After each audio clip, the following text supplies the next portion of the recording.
안녕하세요. 부자경매 김민성입니다. 청주시 우암동에 소재한 수익률이 높은 다가구 주택을 가져왔습니다.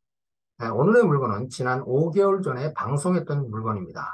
유찰이 돼서 이제 5회차의 진행 중에 변경이 됐습니다. 그래서 변경한 지 5개월 만에 다시 나온 물건을 이제 방송을 합니다.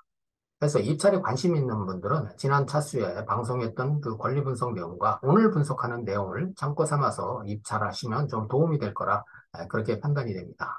자, 위성에서 보는 그 오늘의 물건지가 있는 청주 시내의 이제 전경입니다. 이 청주 시는 그 교육의 도시로서 잘 알려진 그런 시죠. 그러나 지금은 이제 산업도시로서도 아주 크게 변모하고 있습니다. 자, 여기 이제 일반 산업단지로서 이제 엄청난 큰 규모의 산업단지가 있는데, 청주시의 경제를 좋게 만드는 그런 중요한 요소이기도 하지만, 인근에는 또 오창과 오송이 있습니다. 지식산업단지와 바이오단지가 많기 때문에 청주시는 별로 발전한다. 그렇게 지금 우리가 지금 알고 있죠. 자, 오늘의 물건의 이제 외부 전경입니다. 물건은 상당히 견고한 그런 이제 모양입니다. 전면에 이제 화강석 돌 붙임에 적벽돌로 이제 마감한 이런 건물. 이 건물들이 관리 비용도 적게 들고 수명도 오래 갑니다.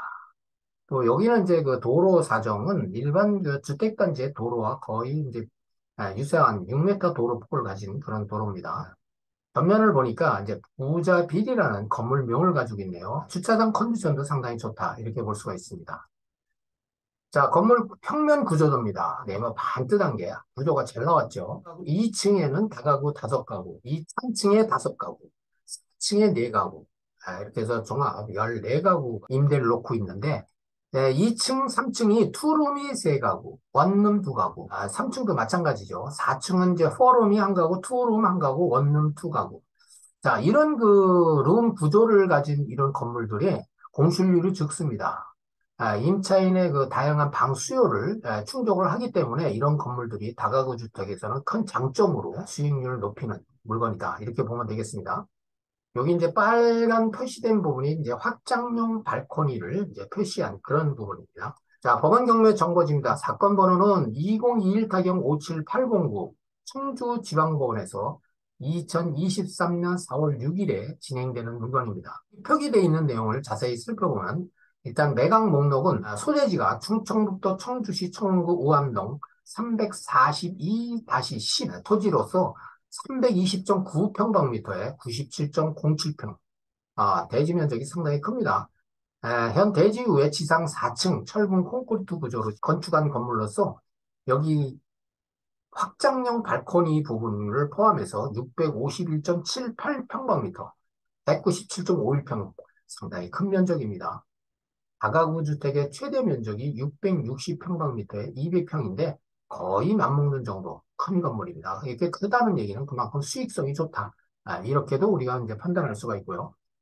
매각 진행 사항을 보니까 입찰 금액이 최초에 11억 3,255만 4천 원에 진행됐었죠. 근데 앞서서 설명한 대로 4차에 유찰돼서 이제 5차 진행 중에 변경돼서 이번 차수에 나온 겁니다. 무려 한 5개월 만에 나왔죠. 자, 감정평가액이 11억 3,255만 4,200원에 시작해서 이번 차수 5차입니다. 최저 매각 가격이 4억 6,389만 4천 원. 41%에 떨어진 아주 좋은 금액입니다.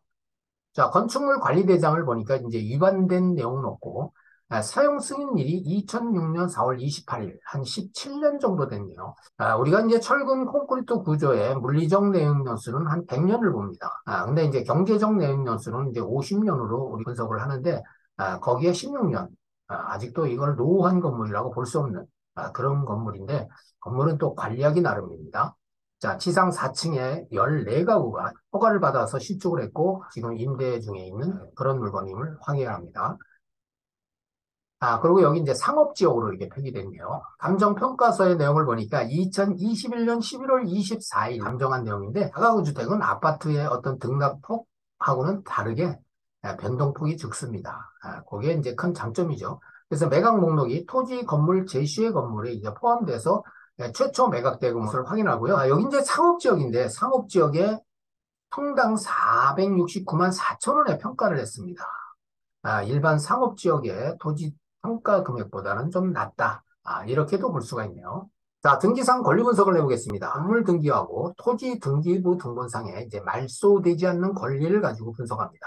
자, 이 물건은 2015년 7월 6일자에 현 소유자가 매매를 통해서 건물을 취득해서 지금까지 임대를 놓고 있던 그런 물건으로 지금 분석이 되죠. 이 물건은 강제경매 개시 결정으로 2021년 11월 9일자에 401호 임차권자 장인 아무개가 임차 보증금 9천만 원을 가지고 경매 신청을 했습니다. 그래서 이제 청구 금액도 9천만 원인데 이 임차권자는 우선 배당권자입니다. 대항력 있는 임차인이라 우선 배당받는 그런 권리자다. 이렇게 이제 분석이 되고요. 압류가 두 건이 있는데 공주세무서와 보험공단이 있는데 여기서 이제 공주세무서의 이제 압류권에 대해서는 강제세 여부도 한 번쯤은 분석을 해봐야 될 그런 물건이죠. 가압류도 한 건이고요. 여기에는 이제 매매 예약에 의한 소유권 이전 청구권 가등기가 되어 있습니다. 김진 아무개가 이제 설정을 했고요. 앞 울굴안에 근저당이 한 건 있습니다. 채권자는 김진 아무개로 소유권 이전 청구권 가등기 설정자가 동일인입니다. 그래서 채권 최고액이 7억 원인데 두 권리 중에 접수 일자가 빠른 권리를 가지고 우리가 이제 분석을 해야 되는데 여기 보니까 소유권 이전 청구권 가등기가 2020년 1월 21일 가등기권자 김진호 씨 또 근저당권자도 역시 동일인입니다. 이런 경우에 부동산 등기법 제4조 2항에 따라서 접수 번호 가지고 따져야 됩니다.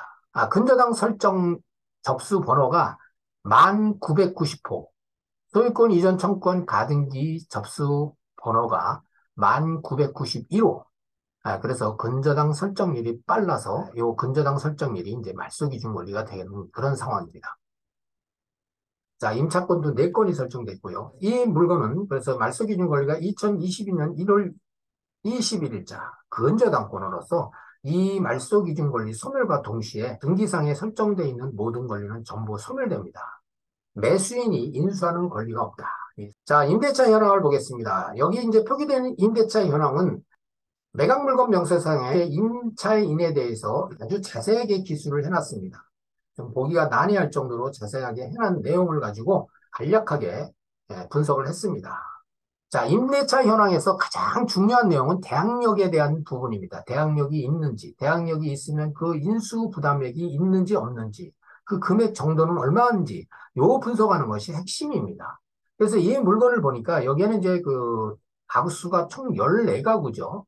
14가구 중에 대항력 있는 임차인이 12가구가 있습니다.